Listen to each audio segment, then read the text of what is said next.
Even before Pearl Harbor, President Franklin D. Roosevelt and the American military chiefs had agreed on a common strategy with Great Britain. Germany, the most powerful and dangerous of the Axis powers, must be defeated first. Only enough military resources would be devoted to the Pacific to hold the Japanese west of an Alaska, Hawaii, Panama defensive line. Competition for limited resources between the Allied commanders of the European and Pacific theaters was actually less intense than might have been expected. The Pacific was a naval war, and little U.S. offensive naval power was required in the Atlantic besides landing craft. Aside from the U-boats, the Germans posed no threat in Atlantic waters. U-boat defense primarily required many small, fast escort vessels. Then, too, almost the entire British Navy was deployed in the Atlantic. Thus,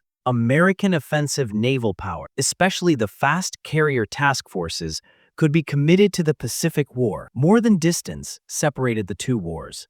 They differed fundamentally in strategy and command, and in the character of the fighting. In Europe, the war was planned and conducted in combination with powerful allies. Strategic decisions had to be argued and agreed to by the American and British chiefs of staff, and on occasion, even by President Roosevelt and Prime Minister Winston Churchill. Operational planning was conducted, at least at the higher levels, by combined Anglo-American staffs. In the Pacific, the United States also had allies, Australia and New Zealand. Yet the ratio of U.S. to Allied forces was much higher there than in Europe, and in consequence, strategy and planning were almost wholly in American hands. Eisenhower, the supreme commander in Europe, had no counterpart in the Pacific. From the beginning of the war, rivalry between the Army and the Navy marked the conflict. The two services competed for command, territory, and resources.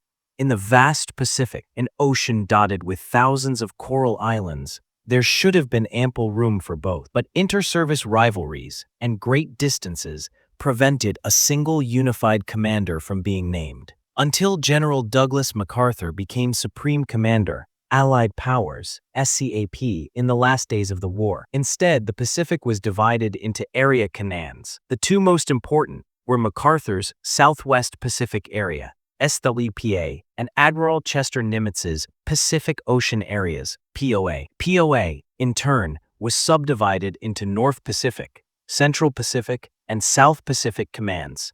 Nimitz personally retained command of the Central Pacific. Fighting in the Pacific was unlike fighting in Europe. The campaigns in Europe were characterized by huge ground forces driving overland into the heart of the enemy's country. Both in MacArthur's SWPA and Nimitz's POA, the Pacific War was a seemingly endless series of amphibious landings and island-hopping campaigns where naval power, air power, and shipping, rather than large and heavy ground forces, were of paramount importance. Yet for the soldiers and Marines who assaulted the countless beaches, the Pacific War was even more brutal and deadly than the war in Europe. Japanese defenders always dug in, reinforced their bunkers with coconut logs, and fought until they were killed. They almost never surrendered. On Betio, in the Tarawa Atoll in November 1943, the Marines suffered 3,301 casualties,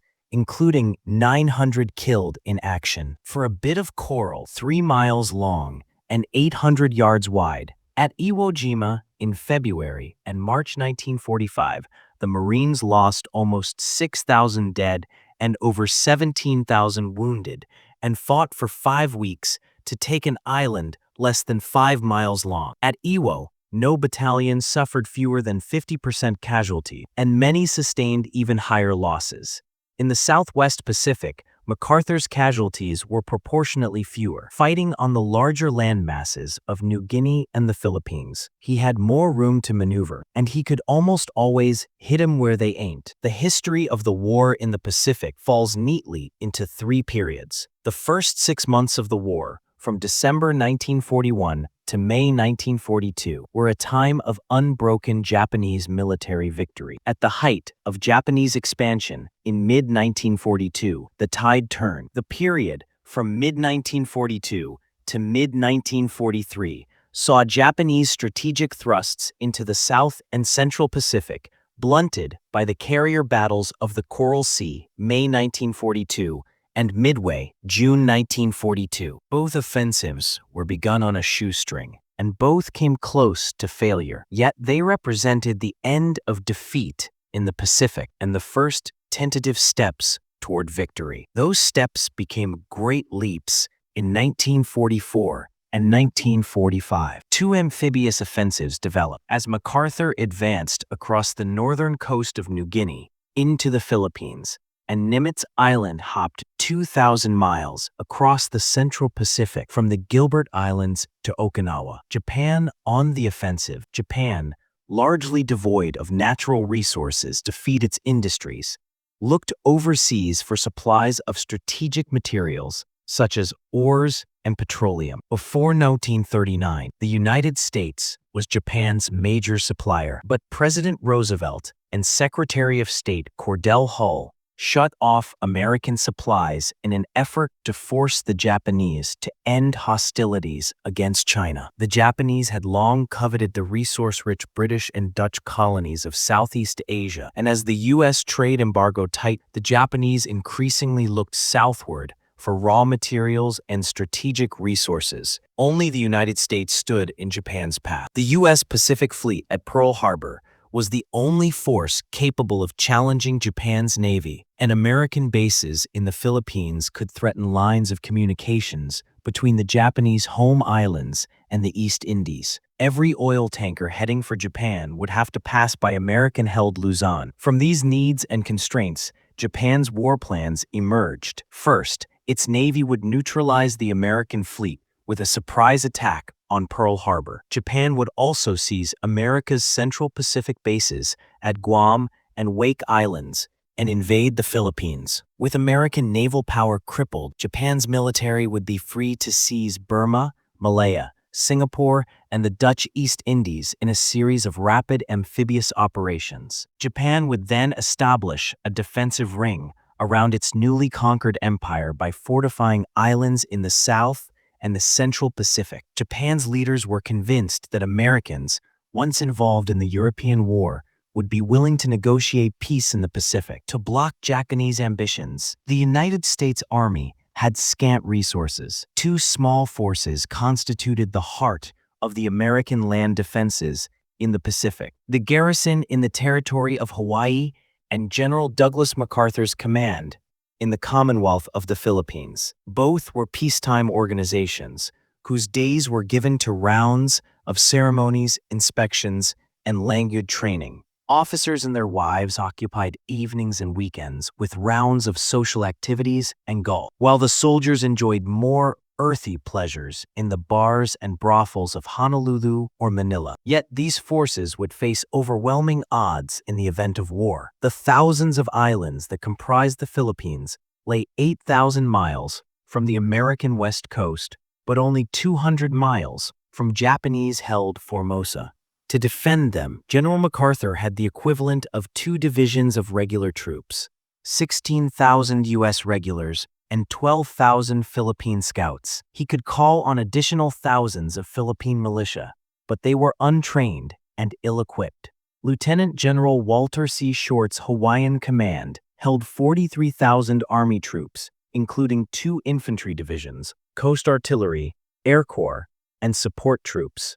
Thus, in ground forces, the United States had the equivalent of 3 divisions in the Pacific to stand in the path of the Imperial Japanese Army. American strategists had developed 2 plans to counter possible Japanese aggression, one for the Navy and another for the Army. The Navy planned to fight across the Central Pacific for a climactic and decisive battle with the Japanese fleet. The Army saw no way to save the Philippines and favored a strategic defense along an Alaska-Hawaii-Panama line. Writing off the Philippines, however, was politically impossible, and as war drew closer, frantic efforts were made to strengthen the Commonwealth's defenses. Both MacArthur and Army Chief of Staff General George C. Marshall overestimated the chances of their own forces and underestimated the strength and ability of the Japanese. In particular, they grossly exaggerated the power of a new weapon, the B-17 Flying Fortress bomber, a few of which were rushed to the Philippines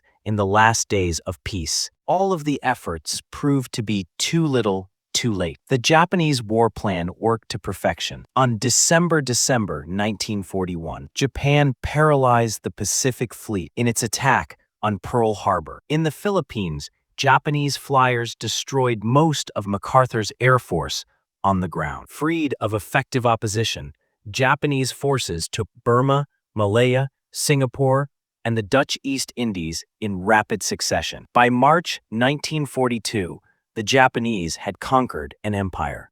Only MacArthur's beleaguered American-Filipino army still held out on the main Philippine island of Luzon. A Japanese army had landed in northern Luzon on 22 December 1941 and began to push southward toward Manila. At first, MacArthur was inclined to meet the Japanese on the beaches, but he had no air force, and the U.S. Navy's tiny Asiatic fleet was in no position to challenge Japan at sea. The U.S. regulars and Philippine scouts were excellent troops, but were outnumbered and without air support. Giving up his initial strategy of defeating the enemy on the beaches, MacArthur decided to withdraw to the Bataan Peninsula. There, he could pursue a strategy of defense and delay, shortening his lines and using the mountainous, jungle-covered terrain to his advantage. Perhaps he could even hold out long enough for a relief force to be mounted in the United States. But too many people crowded into Bataan with too little food and ammunition. By March, it was clear that help from the United States was not coming. Nevertheless, the American-Filipino force, racked by dysentery and malaria, continued to fight. In March, President Roosevelt ordered MacArthur to escape to Australia. He left his command to Lieutenant General Jonathan Wainwright and to Major General Edward King, who on 9 April was forced to surrender the exhausted and starving Bataan force. Wainwright continued to resist on the small fortified island of Corregidor in Manila Bay until 6 May under constant Japanese artillery and air bombardment. After Japanese troops stormed ashore on the island, Wainwright agreed to surrender Corregidor and all other troops in the islands. By 9 May 1942, the battle for the Philippines had ended, though many Americans and Filipinos took to the hills and continued a guerrilla war against the Japanese. The courageous defense of Bataan had a sad and ignominious end, marching their prisoners toward camps in northern Luzon. The Japanese denied food and water to the sick and starving men. When the weakest prisoners began to straggle, guards shot or bayoneted them and threw the bodies to the side of the road. Japanese guards may have killed 600 Americans and 10,000 Filipino prisoners. News of the Japanese attack on Pearl Harbor had outraged the American people. News of the Bataan Death March filled them with bitter hatred. By May 1942, the Japanese had succeeded beyond their wildest expectations. A vast new empire had fallen into their hands so quickly and at so little cost that they were tempted to go further. If their forces could move into the Solomon Islands and the southern coast of New Guinea, they could threaten Australia and cut the American line of communications to MacArthur's base there.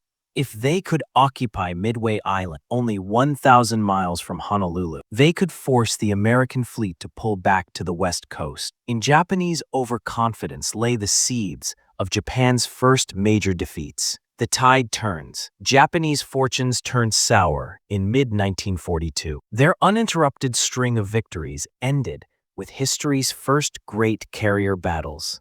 In May 1942, the Battle of the Coral Sea halted a new Japanese offensive in the South Pacific. A month later, the Japanese suffered a devastating defeat at the Battle of Midway in the Central Pacific. Now, American and Australian forces were able to begin two small counteroffensives, one in the Solomons and the other on New Guinea's Papuan Peninsula. The first featured the Marine Corps and the Army. The second, the Army and the Australian Allies. The weather on both is perpetually hot and wet. Rainfall may exceed 200 inches a year, and during the rainy season, deluges, sometimes 8 to 10 inches of rain occur daily. Temperatures in December reach the high 80s, and humidity seldom falls below 80%. Terrain and vegetation are equally foreboding.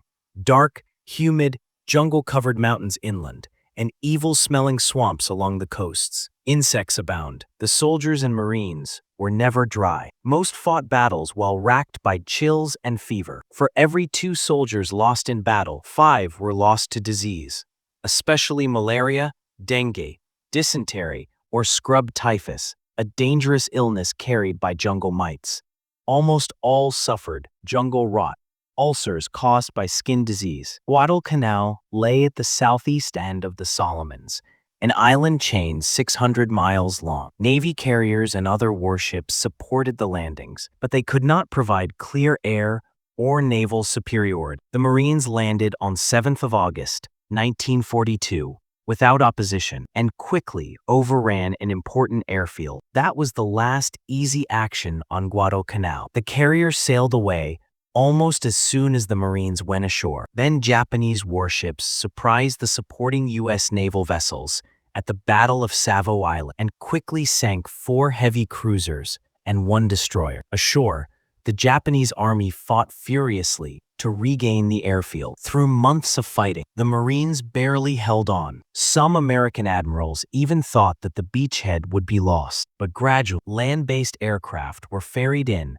to provide air cover, and the Navy was able to return. As the Japanese continued to pour men into the fight, Guadalcanal became a battle of attrition. Slowly, American resources grew, while the Japanese were increasingly unable to make up their losses. In October, soldiers of the American Division joined the battle. In November, the Navy won a smashing victory in the waters offshore. And in early 1943, the Army's 25th Infantry Division was committed as well. Soldiers now outnumbered Marines, and the ground forces were reorganized as the 14th Corps, commanded by Army Major General Alexander M. Patch. As the Japanese lost the ability to supply their forces, enemy soldiers began to starve in the jungles. But not until February, 6 months after the initial landing, was Guadalcanal finally secured. Meanwhile, 800 miles to the west, on the eastern peninsula of New Guinea, another shoestring offensive began. Even after the Battle of the Coral Sea, the Japanese persisted in their efforts to take Port Moresby, a strategic town on New Guinea's southern coast. In late July 1942, they landed on the north coast of the huge, mountainous island and began to make their way south toward Port Moresby, across the towering Owen Stanley Mountains. Almost impassable in normal circumstances, the trail they followed was a quagmire under constant rain. Supply became impossible. Food ran short, fever and dysentery set in. Defeated just short of their goal by Australian defenses, the Japanese retreated. Meanwhile, MacArthur had decided to launch a counteroffensive against the fortified town of Buna and other Japanese-held positions on the northern coast. He sent portions of the Australian 7th and U.S. 32 divisions over the same mountainous jungle tracks earlier used by the Japanese. The result was the same. By the time his troops reached the northern coast, they were almost too debilitated to fight. Around Buna and the nearby village of Gona, the Japanese holed up in coconut log bunkers that were impervious to small arms and mortar fire. The Americans lacked artillery, flamethrowers, and tanks, while they struggled to dig the defenders out.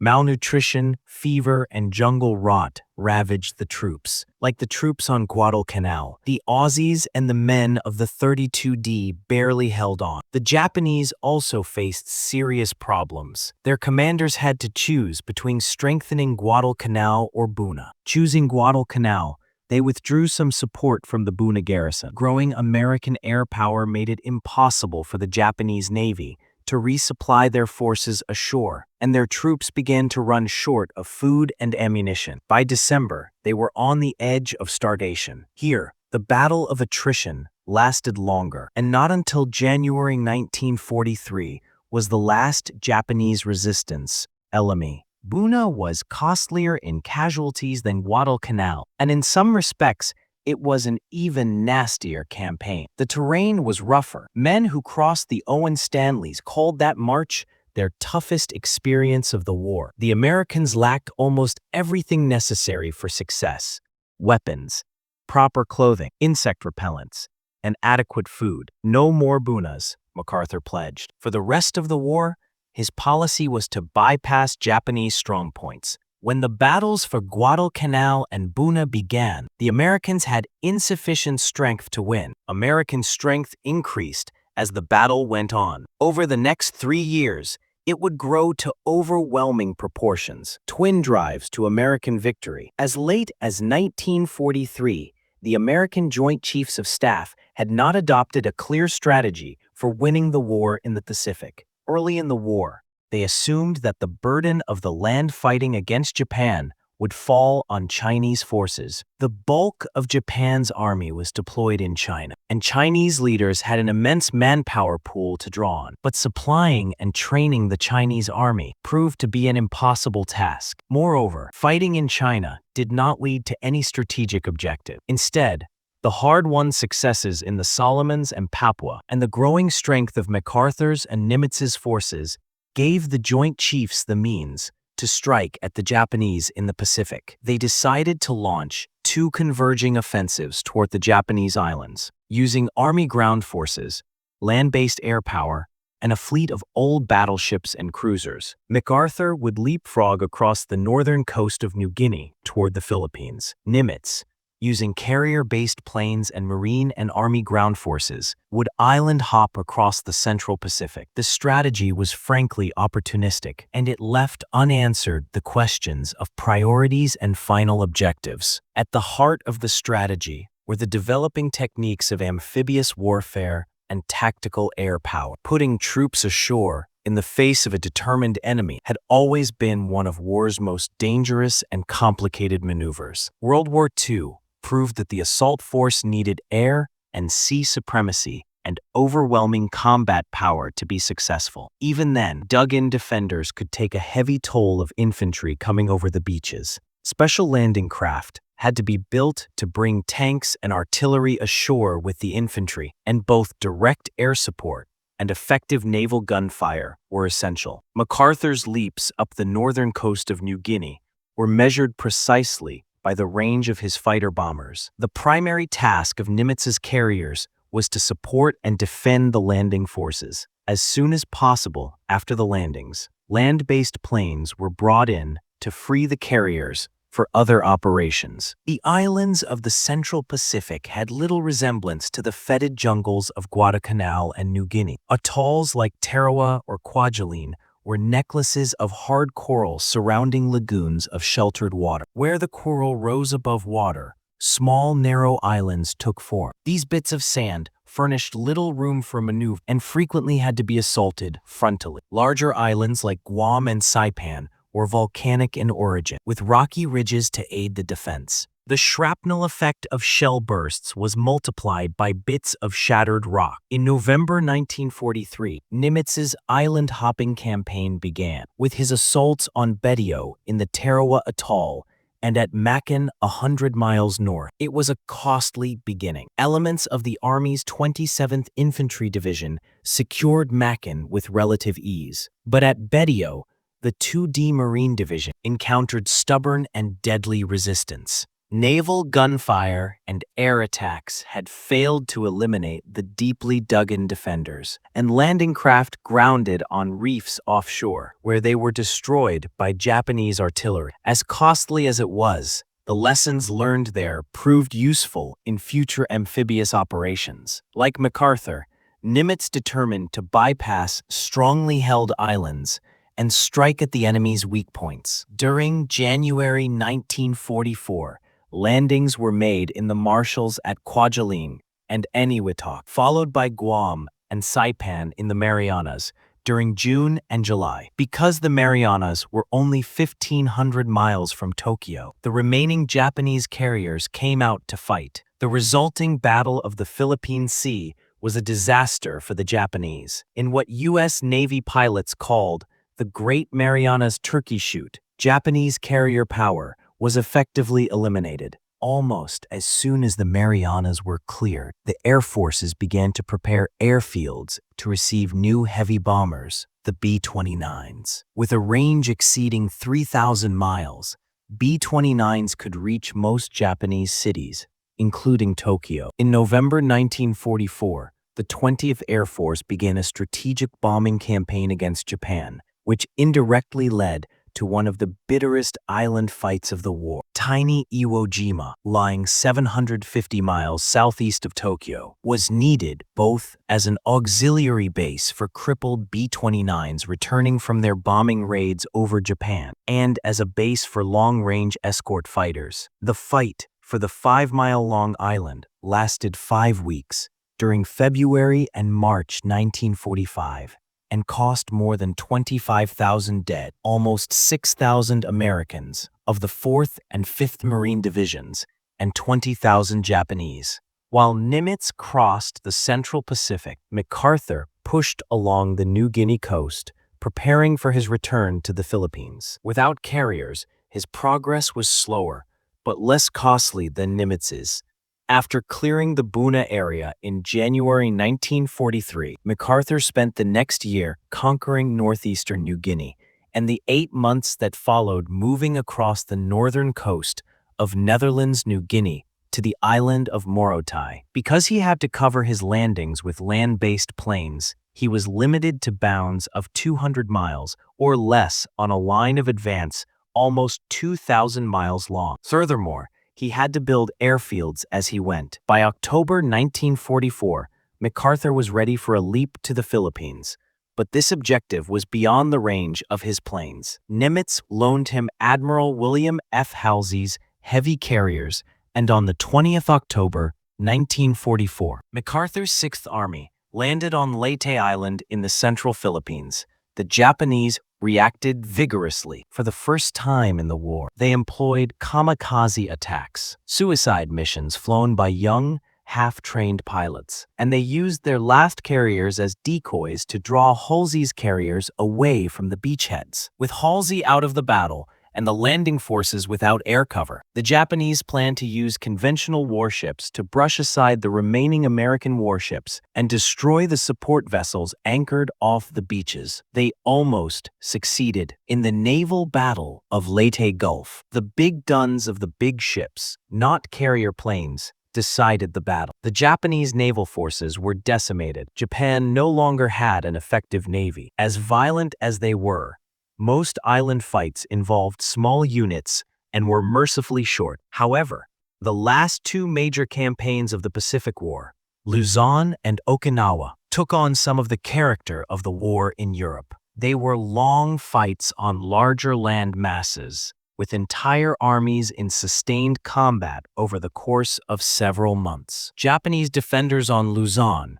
numbered 262,000 under Lieutenant General Tomoyuki Yamashita, perhaps the best field commander in the Japanese army. Yamashita refused an open battle, knowing that superior firepower and command of the air would favor the Americans. Instead, he prepared defensive positions where his forces could deny the Americans strategic points like roads and airfields. He wanted to force the Americans to attack Japanese positions in a new battle of attrition. His plan worked. MacArthur's 6th Army, under Lieutenant General Walter Kruger, landed on Luzon on 9th January 1945 and began the Army's longest land campaign in the Pacific. MacArthur's forces fought for almost 7 months and took nearly 40,000 casualties before finally subduing the Japanese. The largest landings of Nimitz's Central Pacific Drive were carried out on Okinawa, only 300 miles from Japan, on the 1st April 1945. Before the fight was over 3 months later, the entire 10th Field Army, 4 Army Infantry Divisions, and 2 Marine Divisions had been deployed there. Like his counterpart on Luzon, the Japanese commander on Okinawa, Lieutenant General Mitsuru Ushijima, refused to fight on the beaches and instead withdrew into the Rocky Hills to force a battle of attrition. Again, the strategy worked. U.S. casualties were staggering, the largest of the Pacific War. Over 12,000 American soldiers, sailors, and Marines died during the struggle. At Okinawa, the Japanese launched the greatest kamikaze raids of the war, and the results were frightening. 26 ships sunk, and 168 damaged. Almost 40% of the American dead were sailors lost to kamikaze attacks. When the Luzon and Okinawa battles ended in July, the invasion of the southernmost Japanese island of Kyushu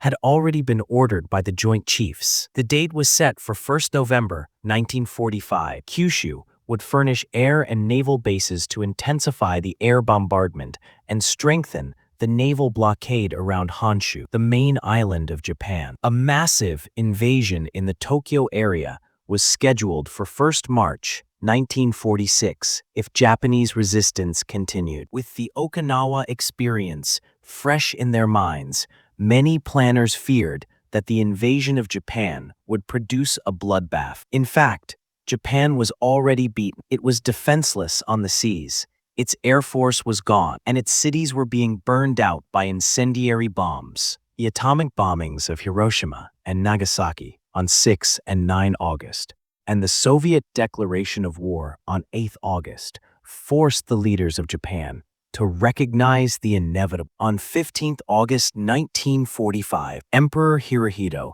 announced Japan's surrender to the Japanese people and ordered Japanese forces to lay down their arms. Despite their earlier suicidal resistance, they immediately did so. With VJ Day, the 2nd September 1945, the greatest war in human history came to an end. Aftermath. The United States emerged from the war with global military commitments that included the occupation of Germany and Japan and the oversight of Allied interests in liberated areas. Almost 13 million Americans were in uniform at the end of the war. Over 8 million of them were soldiers. Despite its age, Charles B. MacDonald's The Mighty Endeavor, American Armed Forces in the European Theater in World War II, 1969 remains a sound, informative, and highly readable survey of the American role in the war in Europe. For the interwar Army, I.B. Hawley, Jr., General John M. Palmer,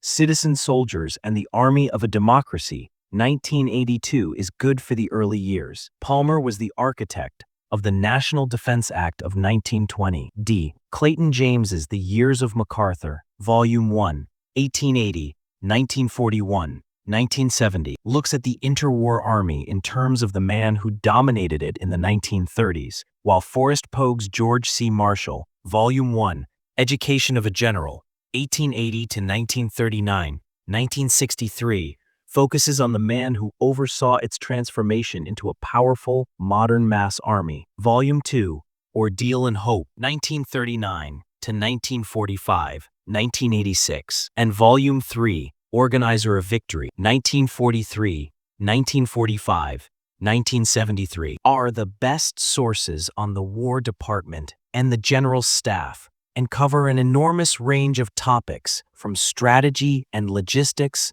to personalities. Len Dayton's Blitzkrieg, From the Rise of Hitler to the Fall of Dunkirk, 1980, is a popular, semi-journalistic account that places German tactical and operational innovations in the context of interwar German army politics and the Nazi rise to power, and also discusses the relationship between tactics, equipment, and organization in a non-technical way. Firepower, British Army Weapons and Theories of War, 1904 to 1945, 1982, by Shelford Bidwell and Dominic Graham, is a seminal and important book tracing changes in military doctrine from the perspective of the artillery arm from World War I through World War II. Bidwell and Graham analyze the origins of blitzkrieg tactics and panzer organizations and the evolution of indirect artillery fire and their impact on war. W.G.F. Jackson's Battle for North Africa, 1940 to 1943, 1975, is reliable, and Martin Blumensen's Kasserine Pass, 1967, can be supplemented by Ralph Ingersoll's The Battle is the Payoff, 1943. Written in the immediate aftermath of the Kasserine Pass debacle by a journalist captain who accompanied the Rangers on their raid against the Italian-held pass at El Guitar. It has the gritty immediacy of a contemporary first-person account and ends with an impassioned plea for tougher physical conditioning and more realistic training. A useful antidote to grand theoretical speculations about the nature of war is John Ellis's The Sharp End, The Fighting Men in World War II, 1980. Using a vast array of first-person accounts, Ellis focuses on the experience of frontline combat in both theaters. Ellis has also written Casino, Hollow Victory, 1984, a gripping and critical account of Allied attempts to break through the mountains of central Italy, an effort which, the author believes, was crippled by a self-serving and inept Allied high command. Useful companions are Wyford Vaughan Thomas's Anzio, 1961, and Martin Blumenson's Anzio, The Gamble That Failed, 1963. Max Hastings' Overlord, D-Day, and The Battle for Normandy, 1984, is among the best of the new books on the invasion. A careful and skilled journalist, Hastings asks why it took so long for the Allies to break out of the beachhead. He finds the flawed performance of the citizen armies of Britain and the United States at fault when compared to the skill and proficiency of the Germans. Russell F. Weigley, in Eisenhower's Lieutenants, The Campaign of France and Germany, 1944 to 1945, 1986, asks similar questions about American combat performance and advances a provocative thesis, suggesting that the U.S. Army never reconciled its two conflicting heritages, that of the frontier constabulary, with its emphasis on mobility, and that of U.S. Grant's direct power drive in the Civil War. Thus, U.S. combat formations in World War II were structured for mobility, while American strategy and operations called for head-on confrontations with the center of enemy strength. Ralph F. Bennett's Ultra in the West, The Normandy Campaign, 1944 to 1945, 1980, heavily based on the original declassified decrypts, is sound on Ultra's impact on the land campaign. Charles B. MacDonald's A Time for Trumpets, The Untold Story of the Battle of the Bulge, 1985, updates earlier accounts of the German Ardennes offensive with the latest available information about the Allied intelligence failure. While his company commander, 1978, is still one of the most moving and honest first-person accounts of small unit command responsibility available. MacDonald was one of the youngest captains in the Army in 1944 when his company was hit and overrun in the first hours of the German offensive. Stephen Ambrose's Supreme Commander, The War Years of General Dwight D. Eisenhower, 1970, is a judicious and balanced assessment of Eisenhower from his arrival in Washington in December 1941 through the German surrender in May 1945. Omar N. Bradley's and Clay Blair's A General's Life, 1983, is a far more partisan biography of the so-called GI General, which provides a sometimes disconcerting glimpse of the internal tensions and disagreements within the Allied high command in Europe. It should be balanced with Nigel Hamilton's exhaustive, but also pugnaciously partisan, three-volume biography, Monty, The Making of a General, 1887 to 1942, 1981, Monty, Master of the Battlefield, 1942 to 1944, and Monty, Final Years of the Field Marshal, 1944 to 1976, 1987, and all can be supplemented by the fairly reliable official histories produced by the American and British military services in the post-war period. Two general histories provide excellent surveys of the Pacific War, from the causes to the conclusion. John Toland's The Rising Sun, 1936 to 1945, 1971, views the war from the Japanese perspective and focuses on the war's causes, Japanese war plans, and the early victorious campaigns from the vantage point of Japan's military leadership. A counterpart volume is Eagle Against the Sun, 1985, by Ronald H. Spector. Like Toland, Spector covers the entire conflict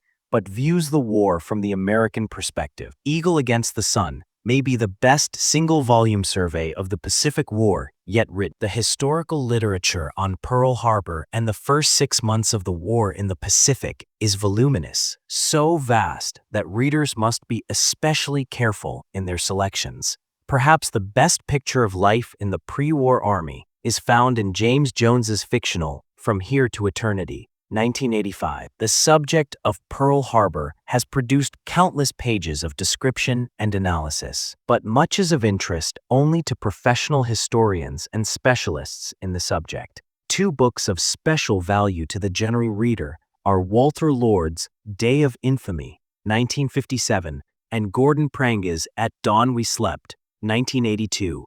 Day of Infamy begins in the pre-dawn hours and details the fascinating, dramatic events of the day the Japanese attacked Pearl Harbor. The book is short, and Lord writes in a clear, journalistic style. At Dawn We Slept is a more complete and exhaustive book on the attack, the events leading to it, and the surrounding controversies. Although the book is over 700 pages long, the style is readable, the story interesting, and the treatment complete. If a student can read only one book on Pearl Harbor, Pranga's work is the logical choice. The best single-volume survey of the first 6 months in the Pacific after Pearl Harbor is John Toland's But Not in Shame, 1961, which relates the story of defeat in the Pacific with a true sense of heroism and tragedy. Included are the American defeats at Pearl Harbor, Bataan,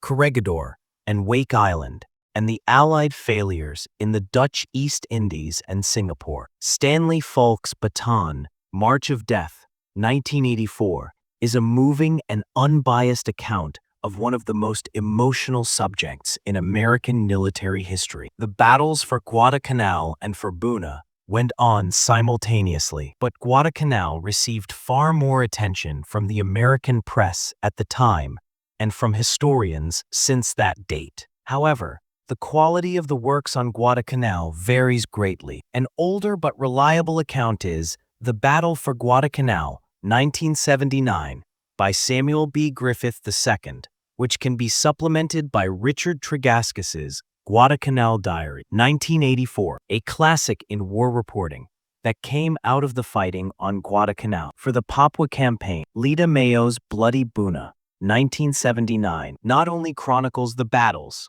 but also effectively conveys the nightmarish qualities of fighting in New Guinea, the constant rain, the disease, the lack of proper food and equipment, and the constant threat of death from the Japanese or from the jungle. Hundreds, if not thousands, of books have been written on the campaigns that produced victory over Japan in the Pacific War. They range from very detailed volumes in the official histories of the United States Army, Navy, and Marine Corps to highly romanticized books on specific actions, people, weapons, and so forth. The following 3 books are accurate, balanced, and interesting accounts of the subject. 2 sound works covering the offensive period are D. Clayton James's The Years of MacArthur, 1941 to 1945, 1975, for the offensives in the Southwest Pacific and the Philippines, and James and William Bellett's Titans of the Seas,